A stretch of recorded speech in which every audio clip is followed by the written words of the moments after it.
Matthew chapter number 6. Andiyan na po ba kayo? Let's start reading from verse number 19 down to verse number 21. They begin, lay not up for yourselves treasures upon earth, where moth and rust doth corrupt, and where thieves break through and steal.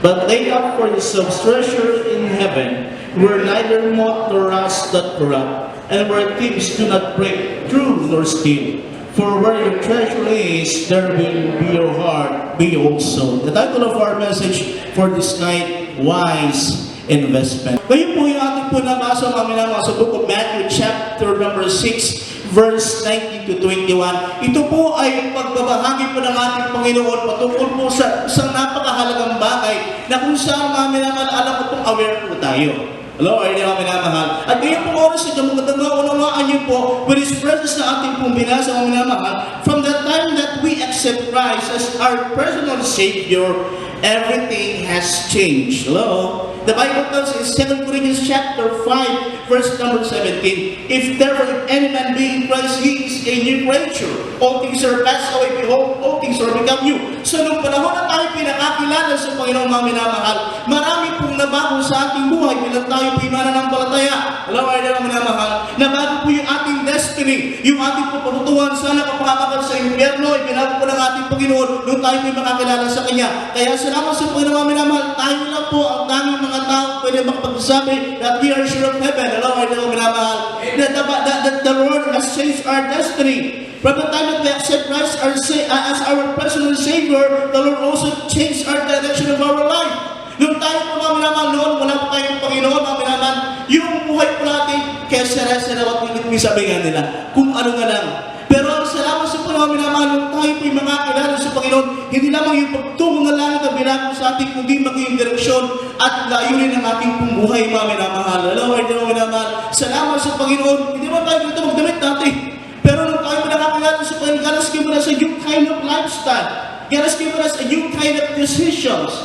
Nung tayo po naman wala pa tayo sa Panginoon, mabilis tayo mag-desisyon, mabilis tayo gawa ng mga aksyon na kung saan hindi natin na pag-iisipan. Masalamat sa Panginoon, God has given us His Spirit. Therefore, we have and we could ask from the Lord the right decision under His will. The Lord na minamahal. And also, hindi rin po maalis mga minamahal that God has changed the way of the lifestyle even in our welfares. Kabahagi po mga minamahal sa binago ng Panginoon, hindi lamang po yung ating direksyon na ating tutunguhan, hindi lang yung klase ng ating pamumuhay mga minamahal, kundi kung paano din po natin gagamitin yung mga bagay na ipinagkatiwala sa ating Panginoon. Hello, are there? We work for our family, that's good mga minamahal. We work for our future, that's good mga minamahal. Pero magandang maunawaan nyo rin po, nung tayo po makakilala sa Panginoon mga minamahal, kasama rin po, kabahagi rin po mga minamahal, na kung saan po may bagong direksyon rin po, yung ating po mga ginagasta mga minamahal, yung ating po mga pagsasayang na sabi nila, in the word, sabi ng iba, pagsasayang na mga kasalabi mga minamahal, pagtandaan nyo po, wala pong sayang sa Panginoon. Hello?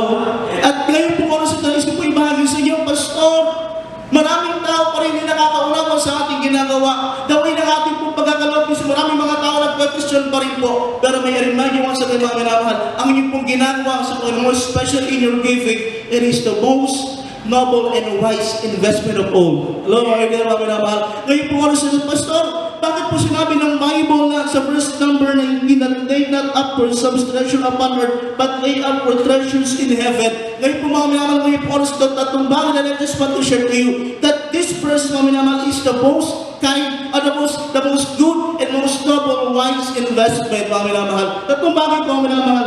Pastor, bakit po? Number one, may I remind you, brethren, it is good to lay up treasures in heaven because of the deceitfulness of sin and the danger of covetousness. Because of the deceitfulness of the deceitfulness of riches and the dangers of covetousness. Look at your Bibles in the book of Luke chapter 12 verse number 15. Luke chapter 12 and verse number 15.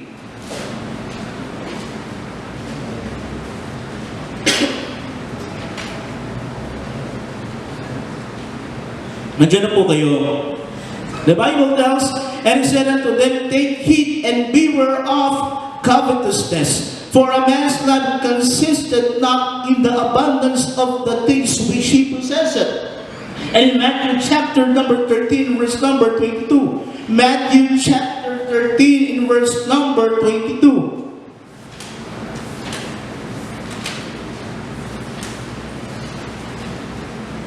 Matthew chapter 13, verse number 22. He also that received seed among the thorns, and that heareth the word, and the care of this world, and that deceitfulness of riches choke the word, and it becometh unfruitful. Mga minamahal, magandang maunawaan niyo po, bakit po yung ating pagkakalaw, mga minamahal, yung ating pagbigay ay isang napakahalagang bagay sa ating buhay para ng palatay, mga minamahal, sapagkat sa ating pong puntos ngayong upong oras ito, ibinahagi po dito, mga minamahal, yung kapahamakan o yung danger, mga minamahal, ng covetousness and the deceitfulness of riches, mga minamahal. Pastor, ano po pwedeng gawin ng danger of covetousness and deceitfulness of riches? Number one, it can lead us into an evil kind of life. It can lead us into an evil kind of life. 1 Timothy chapter 6 in verse 9 to 10. In verse number 9, but they that will be rich fall into temptation and a snare, and into many foolish and hurtful lusts, which drown men in destruction and perdition. For the love of money is the root of all evil, which while some coveted after, they have erred from the faith and pierced themselves through with many sorrows. It's not bad to be rich. Lord, there are so many Bible characters sa nakusabi na hagi po sa ako. If you read the book of Old Testament down to New Testament, there are some rich noble Bible believers, mga minamahal. Pero maganda maunawaan niyo po na kung saan kaya ako po ibinahagi itong bagay nito, sapagkat pwede po ang isang mananampalataya, mga minamahal, ay mag-isip po ng kayamanan ng mundong ito. Lord, mga minamahal, we are working for our family, we are working for our future, mga minamahal. Pero ang problema, pag doon na po nakafocus ang mananampalataya, mga minamahal, mga minamahal, hindi mo masama kumikita tayo ng salapi at tayo po yung nagpapagal para tayo magkaroon ng mga finances. But the Bible tells hindi po yung pera, kundi yung pag-ibig sa salapi ang pwede pong maging ugat ng lahat ng kasamaan. If you will sa mga minamahal sa buhay natin tumulong, especially sa mundong ating ginagalawan, the graft, corruption, everything, every evil vices and everything, mga minamahal, na masasama, mga minamahal, nag-ugat ng dahil sa pag-ibig sa salapi. At ang nais sa panahon, minamahal, tayo po'y maialis o mailayo sa mga ganung bagay, mga minamahal. That's why napakahalaga mo, unamaan po natin ang mga bagay na ito. The deceitfulness of riches and the dangers of covetousness would lead us into an evil kind of life, and also would turn away our trust from the provider. It would turn away our trust from the provider. If you would open your Bibles there in Psalm chapter 52 and verse number 7. Psalm chapter 52 in verse number 7. Lo, this is the man that made not God his strength, but trusted in the abundance of his riches, and strengthened himself in his wickedness. Magandang maunawaan niyo po, minsan may mga pagkakataon pag meron tayong mga finances, mga minamahal, sometimes we just trust on the finances. Lord, not on the provider, mga minamahal. Minsan pag meron tayong naman ng ating bulsa, mga minamahal, sa puto ng bulsa, doon na lang tayo nakatin. From the time na wala na yung mga bagay na ating pinagkakatiwalaan. Minsan doon na po dumarating yung bulsa, yung pakihila ng ating pananampalataya. Kaya po dito po itinuro ng ating Panginoon sa bagay ng mga minamahal. Kaya po napakahalaga na maunawaan po natin ito, na yung deceitfulness of riches and the dangers of covetousness would lead us to turn away our trust to the Lord. Hello? Ito ay nagpapahina ng ating pananampalataya, mga minamahal. Kaya po napakahalaga, maunawaan po natin, bilang tayo po yung mananampalataya sa buhay natin ito, mga minamahal, hindi po tayo dapat, the word, hindi tayo nag-iipok ng mga bagay ng pangmaterial lamang, hello?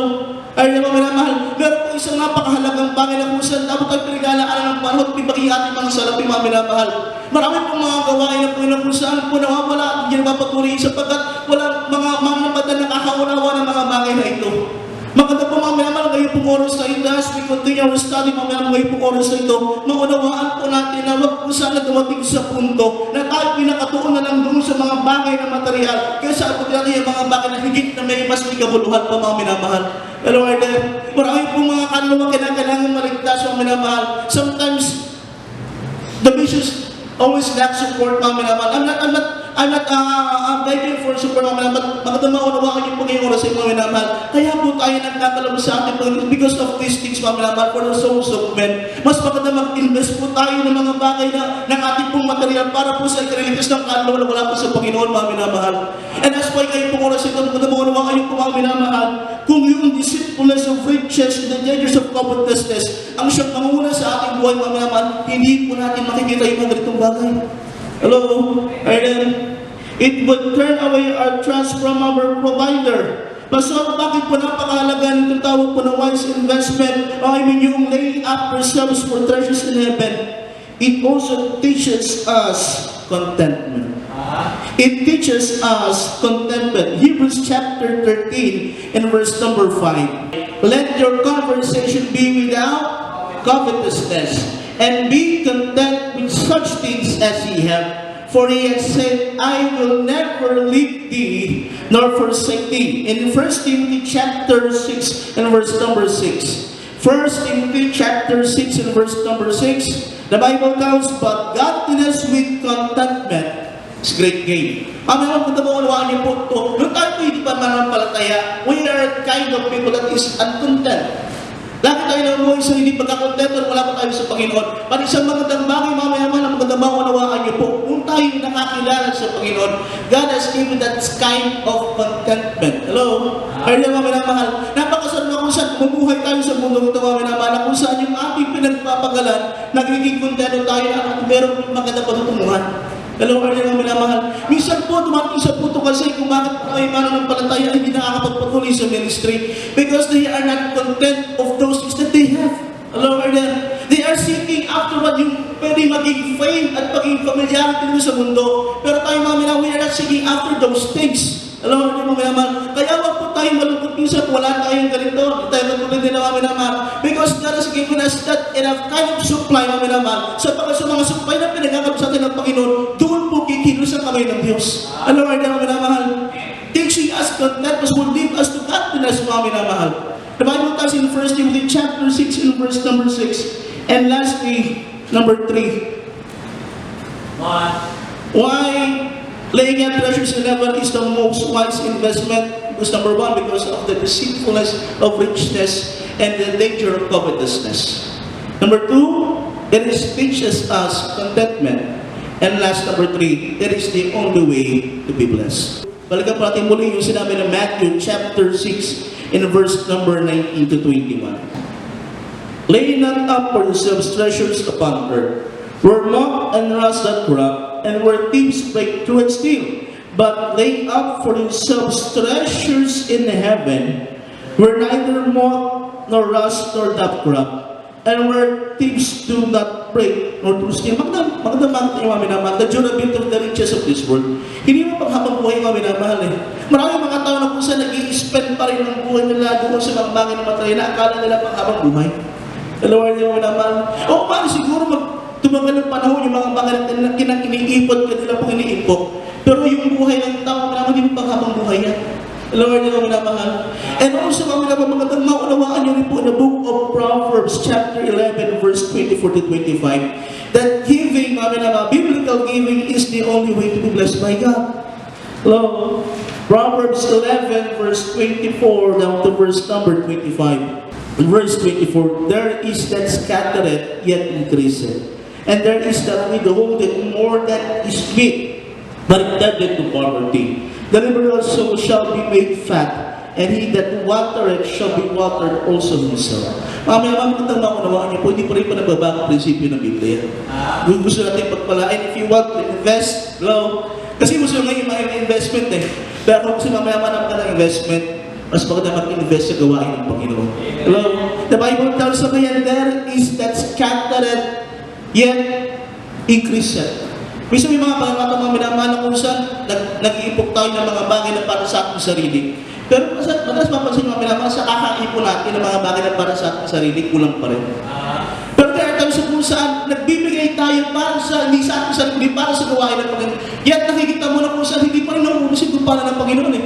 Therefore, ito ang Biblia mga minamahal, hindi rin pabaw ang prinsipyo ng salita ng Diyos. God has blessed a cheerful giver mga minamahal. Hello, are there? And I'm so blessed and I'm thankful na ay ating pong gawain mga minamahal ay gumagawa ng ganitong bagay.